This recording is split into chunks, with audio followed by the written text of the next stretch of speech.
प्रदान किया जाता है। जिस प्रकार मेजर ध्यानचंद अवार्ड को घोषणा किया जाता है युवा मामले और खेल मंत्रालय के द्वारा और राष्ट्रपति के द्वारा राष्ट्रपति भवन में इसको प्रदान किया जाता है, सेम उसी प्रकार इसको भी राष्ट्रपति के द्वारा राष्ट्रपति भवन में प्रदान किया जाता है। युवा मामले और खेल मंत्रालय के द्वारा इसकी घोषणा की जाती है, लेकिन अंतर है कि इसमें 2 कैटेगरी है, एक है नियमित श्रेणी और दूसरा है आजीवन श्रेणी। यानी कि एक होता है रेगुलर श्रेणी और दूसरा होता है लाइफ टाइम कैटेगरी। दोनों कैटेगरी में दिया जाता है।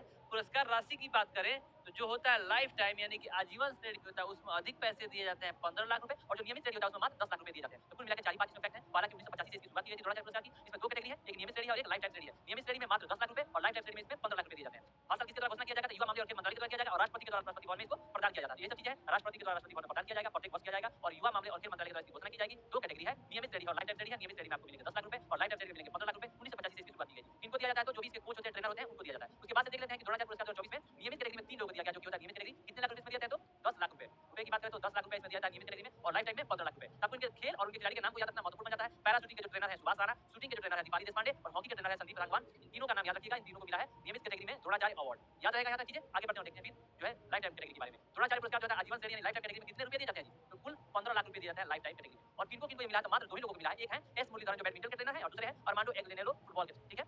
तो इस बार 2 ही लोग हैं, एस मुरलीधरन बैडमिंटन के और अरमांडो एग्नेलो कौन है? फुटबॉल के। इन दोनों ट्रेनरों को मिला है तो लाइफ टाइम कैटेगरी में यानी कि आजीवन श्रेणी में। आगे बढ़ते हैं और देखते हैं